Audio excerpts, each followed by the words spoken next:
Matthieu chapitre 24. Nous commençons au verset 1er. Comme Jésus s'en allait au sortir du temple, ses disciples s'approchèrent pour lui en faire remarquer les constructions. Mais il leur dit, voyez-vous tout cela? Je vous le dis en vérité, il ne restera pas ici pierre sur pierre qui ne soit renversée. Il s'assit sur la montagne des Oliviers, et les disciples vinrent en particulier lui faire cette question. Dis-nous, quand cela arrivera-t-il et quel sera le signe de ton avènement et de la fin du monde? Amen. Alors, pas à pas,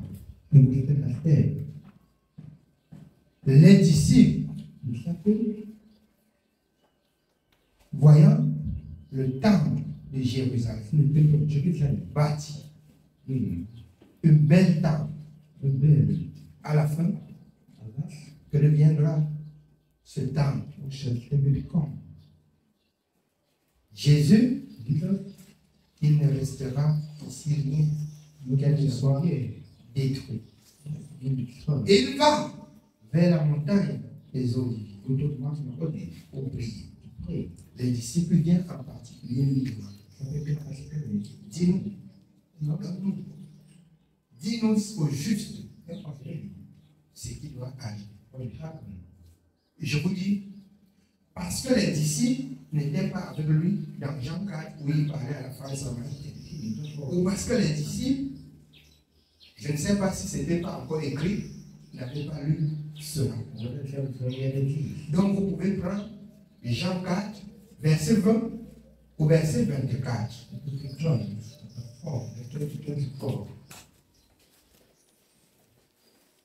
Jean chapitre 4, verset 20 à 24. Nous lisons Jean chapitre 4, du verset 20 au verset 24. Nos pères ont adoré sur cette montagne, et vous dites-vous que le lieu où il faut adorer est à Jérusalem. Nos pères ont adoré sur cette montagne, et vous dites que le lieu où il faut adorer est à Jérusalem. Jérusalem où était le temple. Et à Jérusalem, tout à l'heure, il a répondu aux disciples, rien ne va rester ici que ce ne soit détruit. Et c'est pour ça que vous voyez, les destructions continuent. Oui, on continue. Femme, lui dit Jésus, crois-moi, l'heure vient où ce ne sera ni sur cette montagne, ni à Jérusalem que vous adorerez le Père. Ce n'est plus là-bas. Et vous avez appris qu'il s'est dirigé vers la montagne avant de prier, la montagne des Oliviers. Femme, crois-moi, l'heure vient où ce ne serait plus sur cette montagne, ni à Jérusalem. L'heure vient où ce ne serait plus là-bas, ou sur la montagne où on se dirige pour prier. Maintenant, je vais là-bas prier. Pourquoi est-ce qu'il va là-bas prier? L'agneau de Dieu qui ôte le péché du monde n'avait pas encore été sacrifié. Et quand l'agneau de Dieu fut sacrifié à la Pentecôte dans Acte 2, alors la parole par le Saint-Esprit est sortie. La parole par le Saint-Esprit est sortie. Et ils allaient de lieu en lieu. Ce n'était plus sur la montagne. Quand le consolateur serait venu, Jean 14, 26, l'Esprit de vérité, il vous rappellera, il vous conduira, il vous enseignera. Et cet esprit, dans Acte 2, était descendu. L'esprit étant descendu, ne les a plus conduits vers Jérusalem. Ne les a plus conduits vers les montagnes. Mais les a conduits dans la parole. L'esprit les a conduits dans la parole. Oui, on continue. Nous continuons au verset 22. Vous adorez ce que vous ne connaissez pas. nous adorons ce que nous connaissons. Ceux qui ont le regard encore sur Israël, ils adorent ce qu'ils ne connaissent pas. Nous là, nous adorons ce que nous connaissons. Nous adorons ce que nous connaissons. J'avais entendu une religieuse dire alors que son prochain baptême serait au Jourdain quand ils vont aller en Israël. Comme si Dieu les osait le baptême que celui d'Israël et celui du Jourdain. C'est de l'idolâtrie. Là où, selon la parole de Dieu, on baptisait, c'est là où il y a beaucoup d'eau. Il y a beaucoup d'eau et ça coule. Et la parole de Dieu s'accomplit là. Oui, bien aimé. Verset 22. Vous adorez ce que vous ne connaissez pas. Nous adorons ce que nous connaissons, car le salut vient des Juifs. Mais l'heure vient, et elle est déjà venue, où les vrais adorateurs adoreront le Père en esprit et en vérité. Car ce sont là les adorateurs que le Père demande. Ce sont là les adorateurs que le Père demande. L'heure vient où ceux qui doivent adorer Dieu doivent l'adorer en esprit et en vérité. Ils ne vont pas chercher la voie d'Israël, de Jérusalem ou des montagnes pour adorer Dieu. Mais ils doivent honorer Dieu dans sa parole, marcher dans la vérité et être conduits par l'Esprit de Dieu. Et ils n'accompliront jamais les désirs charnels. Nous rentrons dans Matthieu 24. Vous continuez. Matthieu chapitre 24. Nous continuons au verset 4. Jésus leur répondit, prenez garde que personne ne vous séduise, car plusieurs viendront sous mon nom, disant, c'est moi qui suis le Christ, et ils séduiront beaucoup de gens. Vous entendrez parler de guerre et de pluie de guerre. Gardez-vous d'être troublés, car il faut que ces choses arrivent. Il faut que ce que vous entendez là arrive. Il faut que ces choses arrivent. Vous allez entendre. Plusieurs se lèveront en son nom. Oh, Dieu est tout puissant. Voyez combien Dieu est bon. Si, j'ai dit ici une fois, et je dis encore ce matin, s'il fallait qu'on prie seulement à Jérusalem, qu'on aille en Israël, on nous refuserait le visa. On serait destiné à la mort. L'avion pourrait refuser de nous porter. On pourra manquer des moyens pour arriver. Souvenez-vous du Seigneur dans le livre d'Ésaïe 55. Venez, vous tous qui n'avez pas d'argent. Venez sans rien, venez prendre. Venez puiser à la source d'eau vive. C'est le Seigneur qui a dit. Par Pierre, dans Acte 10, 34. Je le connais maintenant. Dans toute nation, celui qui craint l'Éternel et qui pratique la justice, lui est agréable. Dans toute nation. Lisez. Nous lisons Acte chapitre 10, au verset 34.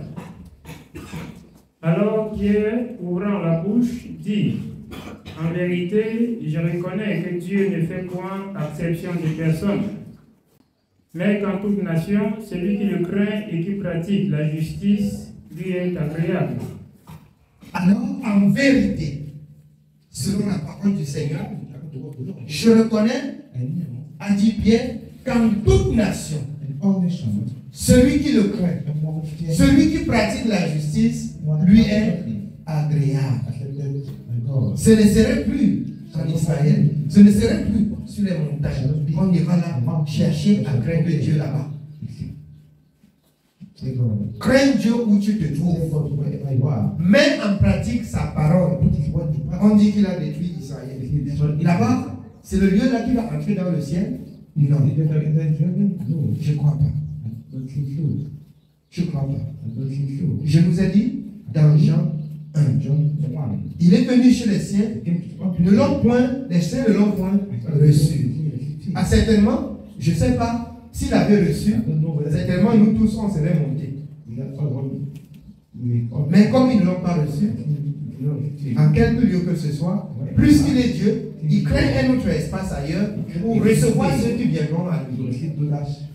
Je reconnais qu'en toute nation, celui qui le craint et qui pratique la justice est agréable à Dieu. Amen. Oui, bien-aimé. On rentre dans le livre de Matthieu 24. Matthieu chapitre 24, nous continuons au verset 6. Vous entendrez parler de guerre et de bruit de guerre. Gardez-vous d'être troublés, car il faut que ces choses arrivent. Mais ce ne sera pas encore la fin. Une nation s'élèvera contre une nation et un royaume contre un royaume. Et il y aura en divers lieux des famines et des tremblements de terre. Tout cela ne sera que le commencement des douleurs. Alors on vous livrera au tourment et l'on vous fera mourir. Et vous serez haïs de toutes les nations à cause de mon nom. Alors aussi plusieurs succomberont et ils se trahiront, se haïront les uns les autres. Plusieurs faux prophètes s'élèveront et ils séduiront beaucoup de gens. Vous voyez pourquoi l'Église n'est pas unie aujourd'hui? Parce qu'on ne s'accorde pas dans la parole. Parce que l'Église, en fait, est devenue pour certains un lieu de commerce où le Seigneur, dans le temps, a renversé la caisse de ceux qui, dans l'assemblée, ne faisaient que leur commerce. Ils se haïront les uns les autres. Et par là, plusieurs succomberont. Beaucoup vont suivre les doctrines diverses et étrangères, laissant ainsi la parole de Dieu. Je nous rappelle, l'apôtre Paul à Timothée a rappelé ceci. Qu'à la fin des temps, les hommes seront égoïstes. Les hommes vont abandonner la sainte doctrine et vont s'attacher à la doctrine des démons. Ils vont s'attacher à la doctrine des démons. C'est l'image de la prophétie qui tend à sa fin. Les gens peuvent combattre la parole. Laissez ceux qui combattent la parole combattre la parole. Vous, petit troupeau, Dieu a trouvé bon de vous donner le royaume. Attachez-vous à la parole. Faites la volonté de Dieu sans vous détourner ni à gauche ni à droite. Que ce soit ton mari, ta femme, ton enfant, ton père, ta mère, que personne de tout ceci ne t'empêche de faire la volonté de ton Créateur. Parce que le jugement est individuel. La fin de toute chose, comme a dit l'apôtre Pierre, est proche. Tous les signes que vous voyez en ce moment dans le monde, que chacun prenne garde de la manière où il se conduit. Que chacun prenne garde. Amen. Oui, bien aimé, on continue dans Matthieu. Nous continuons au verset 12.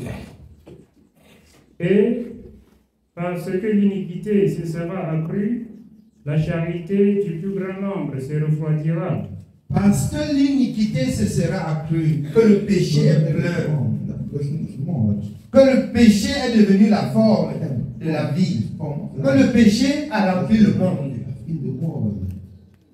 Le péché a rempli le monde. Les hommes appellent mal bien et bien mal. Les hommes se plaisent dans le péché. L'iniquité s'est accrue dans le monde. Oui, bien aimé. Au verset 13. Mais celui qui persévérera jusqu'à la fin sera sauvé. Seul celui-là qui va détourner son regard du péché, persévérer jusqu'à la fin, doit être sauvé. Souvenez-vous de l'apôtre Paul dans le livre de Romains. Ne vous conformez pas au siècle présent. Que nos enfants écoutent bien la flatterie qui est dans le monde. Pour vous soumettre au péché. Pour vous soumettre à la perdition. Écoutez très bien. Et nous ne serions pas redevables à votre sang devant Dieu. Parce que tous les jours de la vie, Dieu nous a donné de vous dire des choses qui contribuent à votre paix et à votre salut. Tout le monde sont avertis. La fin de toutes choses est proche. Amen. Oui, bien. Au verset 14, nous continuons.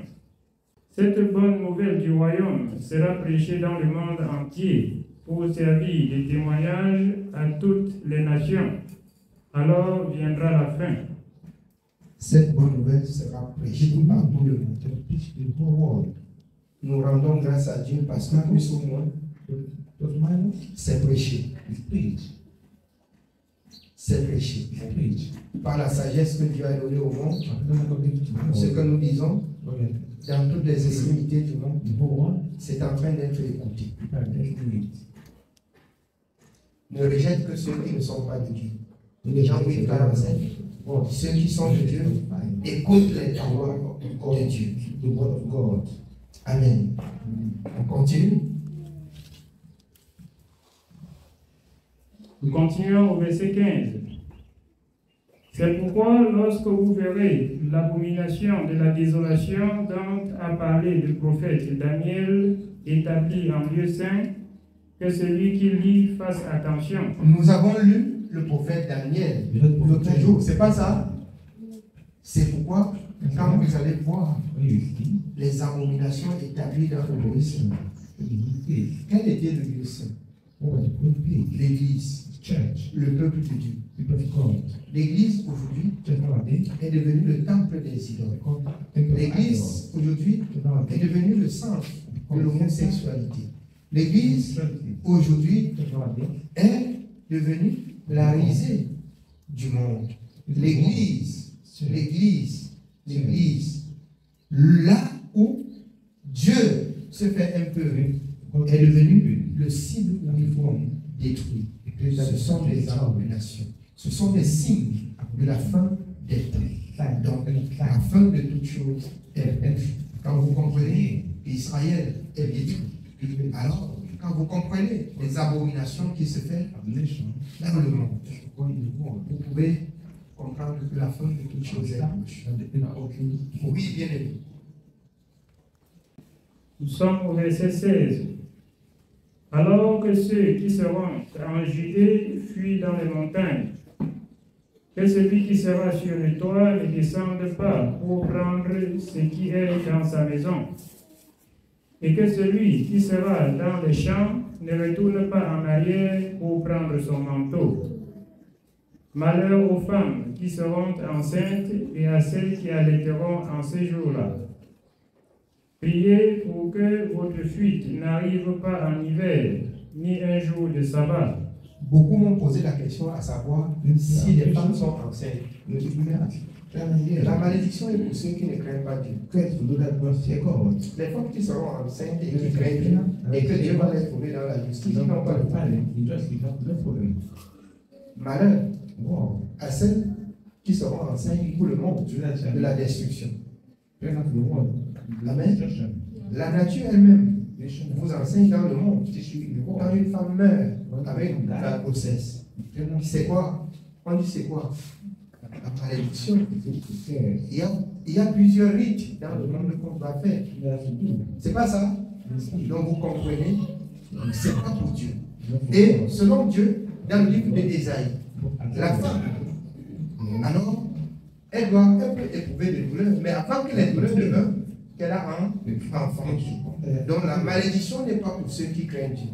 Afin que le peuple de Dieu ne disent pas, si Dieu dit comme ça et qu'on est enceinte, on va faire, on n'accouche plus. Non. La malédiction de Dieu n'est pas pour ceux qui craignent Dieu. C'est pour le monde. Amen.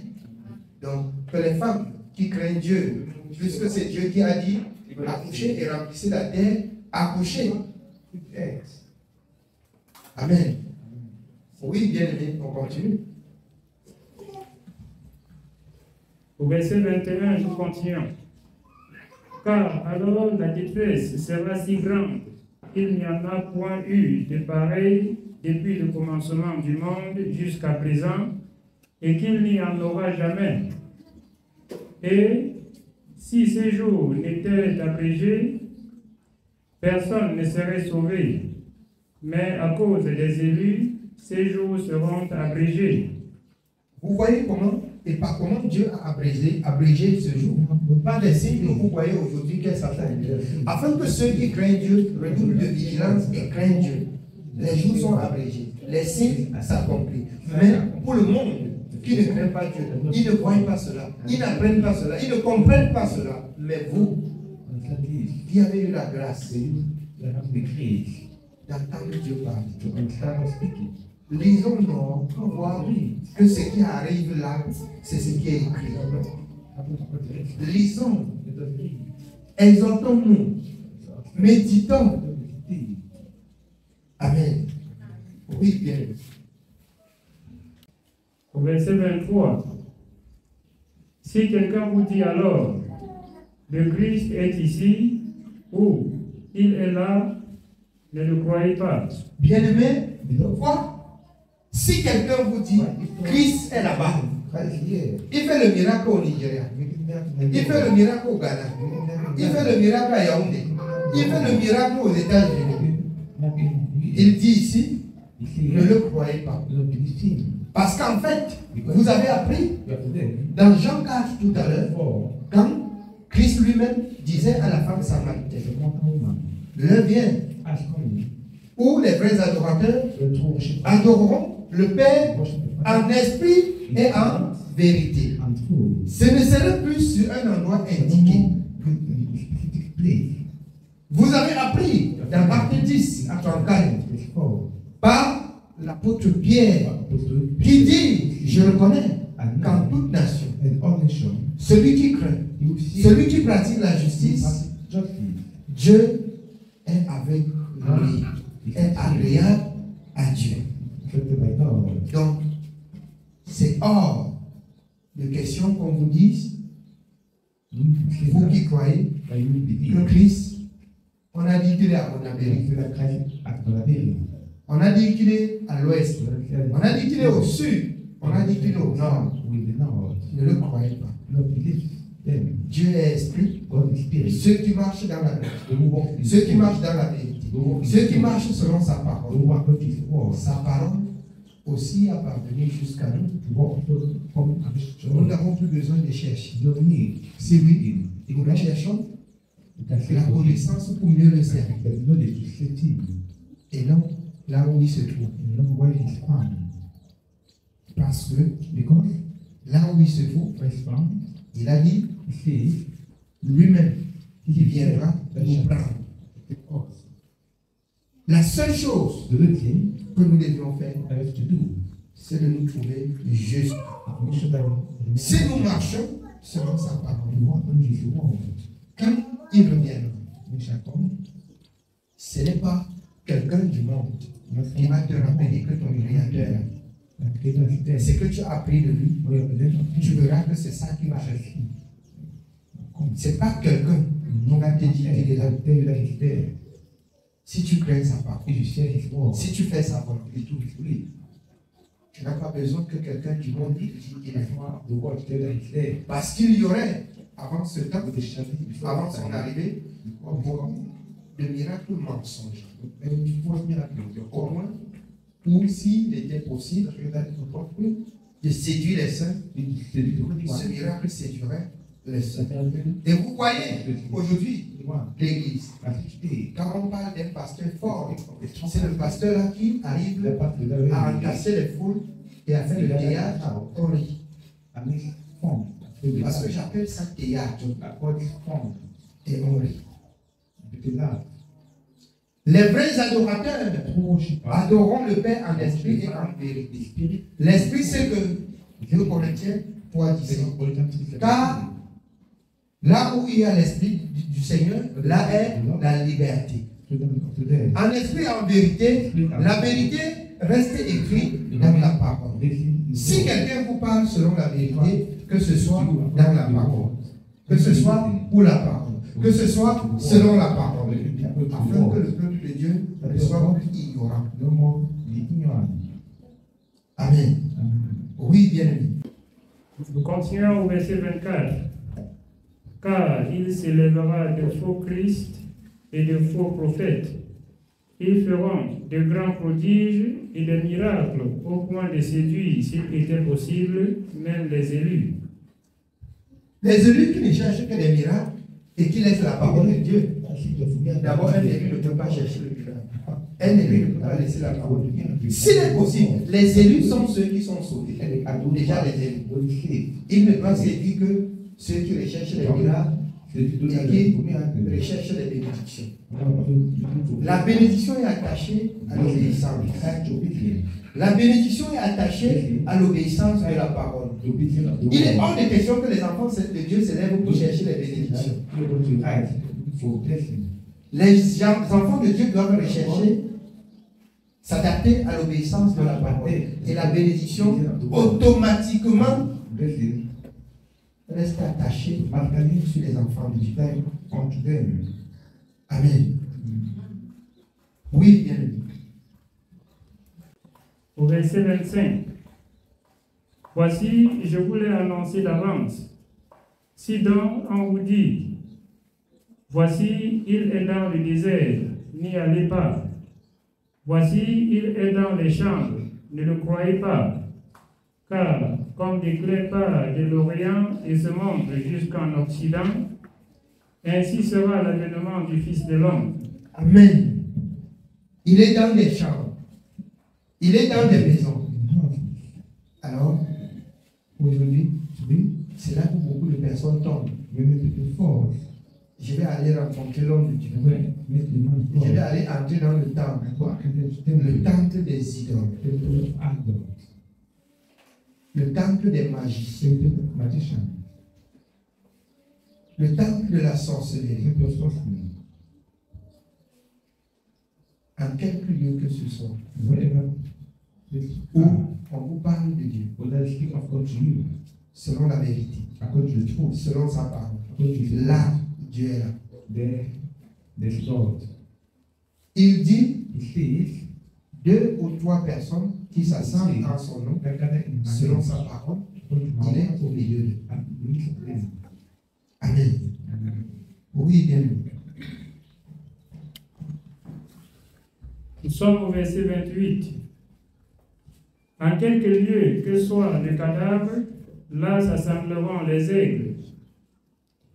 Aussitôt après ces jours de détresse, le soleil s'obscurcira, la lune ne donnera plus sa lumière, les étoiles tomberont du ciel, et les puissances des cieux seront ébranlées.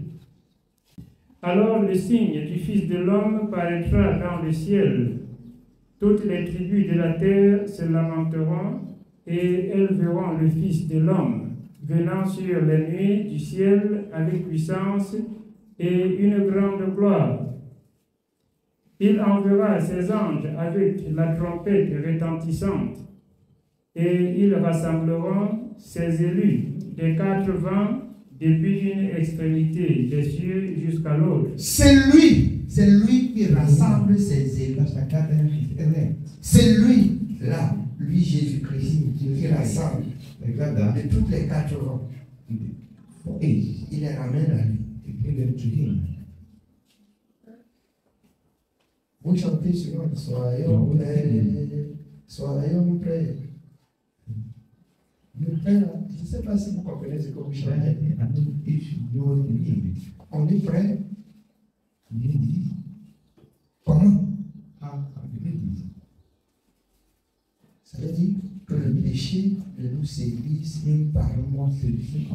Qu'on soit prêt à tout moment, quand la trompette sonne, qu'on arrive à discerner, à comprendre la voix de notre Créateur pour être du nombre de ceux qui va rassembler. Ce n'est pas quelqu'un qui va donner le signal. Lui, il va rassembler son peuple. Amen. Nous continuons au verset 32. Instruisez-vous par une comparaison tirée du figuier. Dès que ses branches deviennent tendres et que les feuilles poussent, vous connaissez que l'été est proche. De même, quand vous verrez toutes ces choses, sachez que le Fils de l'homme est proche à la porte. Je vous le dis en vérité, cette génération ne passera point que tout cela n'arrive.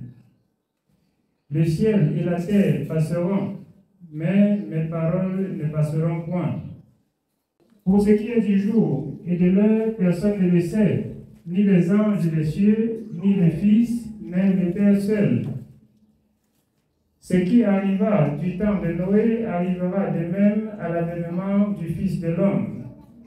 Car dans les jours qui précédèrent le déluge, les hommes mangeaient et buvaient, se mariaient et mariaient leurs enfants, jusqu'au jour où Noé entra dans l'arche. Et ils ne se doutaient de rien, jusqu'à ce que le déluge vint et les emporta tous.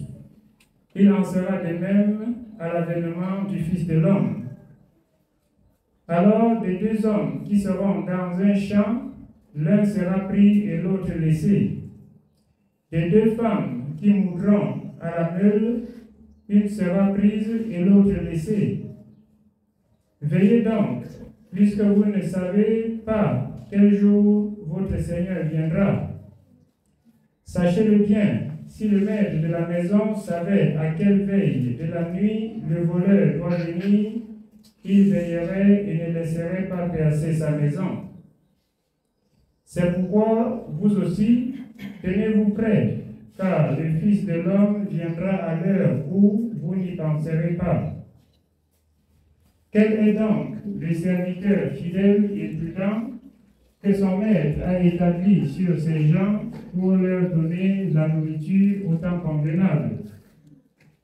Heureux ce serviteur que son maître, à son arrivée, trouvera faisant ainsi. Je vous le dis en vérité, il l'établira sur tous ses biens.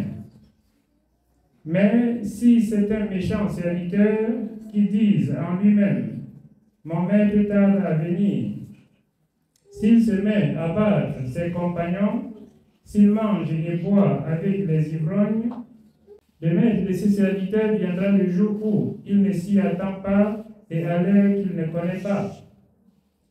Il le mettra en pièces et lui donnera sa part avec les hypocrites. C'est là qu'il y aura des pleurs et des grincements de dents. Amen. Amen. Bien-aimés, le Seigneur nous a donné ce matin d'écouter ce prémisse signe de son avènement. La seule chose que Dieu attend de l'obéissance à sa parole. Que la dissension et les destructions que vous voyez dans le monde nous instruisent et nous donnent seulement de voir que la fin de toutes choses est proche. Qu'on redouble de vigilance pour servir Dieu avec amour, justice et droiture de cœur. Qu'on ne soutient pas le mal. Qu'on appelle mal, mal et bien, bien. Vous avez appris que l'iniquité s'est accrue dans le monde. Ne participez pas au péché d'autrui. Ne prenez point part aux œuvres infructueuses des ténèbres. Que le Seigneur, selon sa parole, nous arme de toutes les armes défensives et offensives pour pouvoir condamner les œuvres infructueuses des ténèbres. qui est selon sa parole. Que le Seigneur nous bénisse.